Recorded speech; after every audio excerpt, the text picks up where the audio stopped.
years old. We're going to look at some of the limiting factors now for the age of the earth based on the scientific evidence. In 1999, they announced in the newspaper, last weekend the world's population topped the 6 billion mark. In 1985, there were 5 billion people on planet Earth. In 1800, there were 1 billion people here. Just about everybody agrees, around the turn of 1800th century, there were about 1 billion people on planet Earth. There's just not much argument about this. And everybody agrees the population is growing rapidly. There's no argument there. But the world is not overcrowded. Don't fall for that overcrowded propaganda. The entire world's population today could fit inside the city limits of Jacksonville, Florida, where we are. This city where you guys live has 25 billion square feet. You could fit everybody in the world in here twice. The world's not overcrowded. Have you driven across Nebraska? Or Kansas, or Wyoming, or Montana? Drive across Texas. Anybody ever driven across Texas before? You can go for 3 days. Are we still in Texas? Yeah, you're still in Texas. Look, if it's overcrowded where you are, move. Okay? Because the rest of the world is not overcrowded. All right. I was out digging dinosaurs last summer in Colorado, and I said to this lady that owned the ranch, I said, ma'am, how big is your ranch? She said it's 213,000 acres. I said, what's property cost out here? She said, oh, about $17 an acre. I was up in Barrow, Alaska, last September.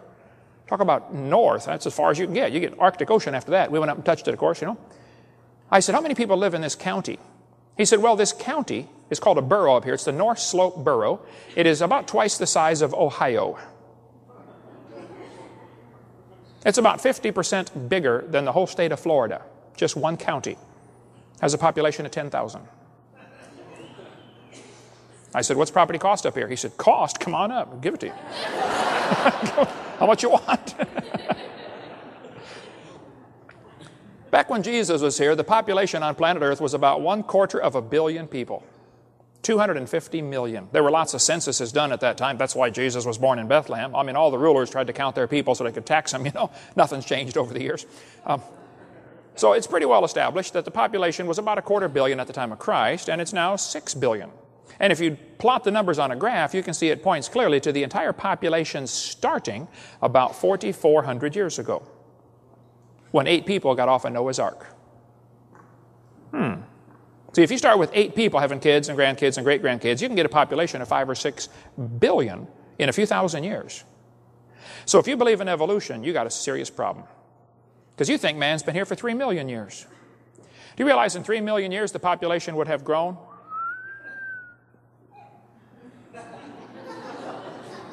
Right now there'd be 150,000 people per square inch.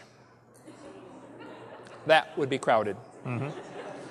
See, God told him pretty clearly to replenish the earth, fill the earth, go have lots of kids.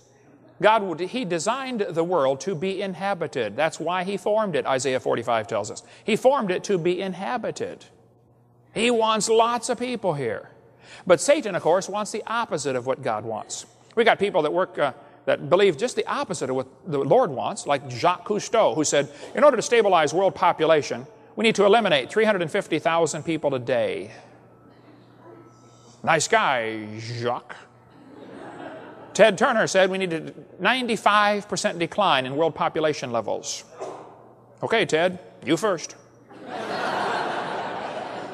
There are some people who would like to reduce the population of this planet to 1/2 billion as soon as possible.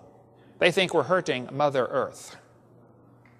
And there's some powerful folks. We cover much more on that on our seminar, on a college series. We'd offer our seminar in 4 different college classes, everything where we chased every rabbit and kicked every dog as we had no time constraints. But I get more on that on CSE 101. Anyway, the population tells us the earth has not been here for billions of years. At least man hasn't.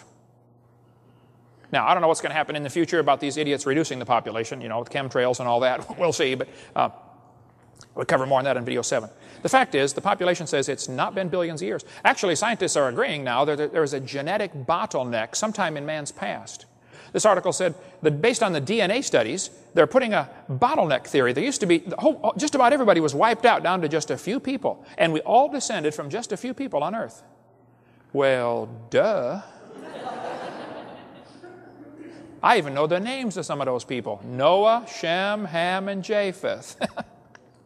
Yeah, there was a bottleneck. Did you know the galaxies up in the sky are spinning, but they're going different speeds? The stars in the galaxy are going different speeds. If the stars in the middle are going faster than the stars at the outside.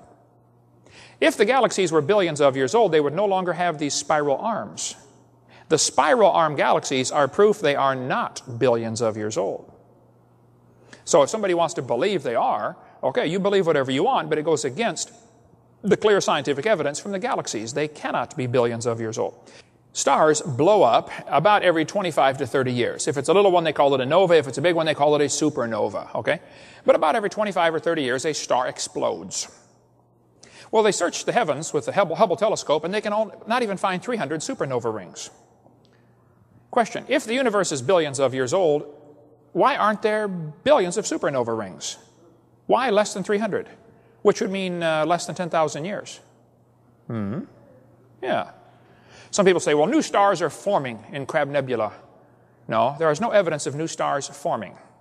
There are some spots getting brighter, and you can interpret that as new stars forming if you'd like, but it's not proof a new star is forming. Could be the dust is clearing and there's a star behind it. Any freshman law student could tear your argument apart in a court of law. Textbook says it takes billions of years for red stars to turn to white stars. That's what the books teach. That is simply not correct.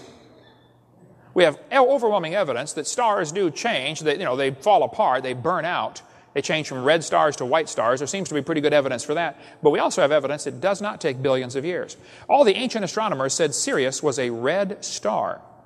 Everybody just 2,000 years ago was describing Sirius as redder than Mars, one of the red stars. Today, it's a white dwarf. We know what happens in less than 2,000 years. Don't tell me it takes millions of years. That's simply not correct. We have, one good experiment is worth a pound of theory any day. And we've got experimental evidence we can see and test and prove it doesn't happen that long. Some of the planets are still hot, but they're cooling off. They're radiating more heat than they gain from the sun. They can't be billions of years old. It's just not logical to say Jupiter, which is losing heat, is billions of years old. It just can't be. Jupiter has a little moon called Ganymede. Ganymede has a strong magnetic field. When it was discovered about this strong magnetic field, they said, wow, that's strange. That indicates a hot core, and yet Ganymede should have cooled off billions of years ago. I wonder why it still has such a strong magnetic field. Well, I can tell them why. You see, about 6,000 years ago, God created everything. Ganymede's not even 6,000 years old yet. Well, a few days older than that. It's real simple. Saturn has rings around it, but the rings are unstable and they're moving away from the planet. There are all kinds of factors that are affecting the rings of Saturn. Gravitational pulls and things like that. There's a good article about it in the book by Walt Brown, In the Beginning. Saturn's rings cannot be billions of years old. That fits the biblical theory that everything was created about 6,000 years ago. Okay, the moon is going around the earth. How many knew that already? The moon goes around the earth. Okay? Did you know as the moon goes around, it's gradually getting farther away? We're slowly losing the moon. It's only a couple inches a year, about 3 inches a year, so it's no big deal, nothing to worry about. Plus, there's nothing you can do about it anyway, okay? But the moon is getting farther from the earth every year. Now, kids, this is going to be complicated, so listen carefully. The moon is getting farther from the earth every year. So that means that it used to be closer. How many can figure this out? Now, stay with me, okay? All right. Well, if you bring the moon in closer, you start to create a problem because the moon causes the tides. Now, you folks in Jacksonville probably have to worry about the tides, don't you? If a hurricane hits during high tide, you got a serious problem on your hand. Well, if you brought the moon in closer, the tides would be higher because of a law known as the inverse square law. If you brought the moon into 1/3 the distance, you take the 1/3, inverse it, and square it, it's 9 times the gravitational pull. And if you run all the math on this, you'll find out about 1.2 billion years ago, the moon was whizzing around just above the surface of the earth. Now, way before that, you're going to have a serious tide problem. So that explains what happened to the tall dinosaurs. They got mooned.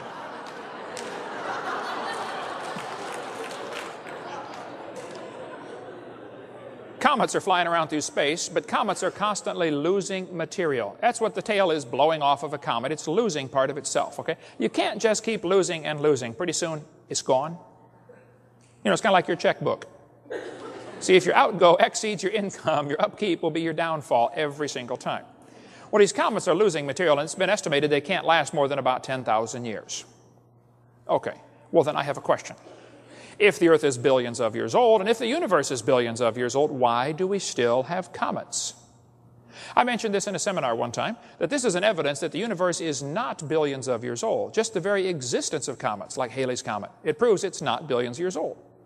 And this one atheist went home and devoted an entire website against me. There are now over 1,000 anti-Hovind websites. Type in Kent Hovind on the search engine and watch your computer melt. They hate me out there. So we spent about 2 months here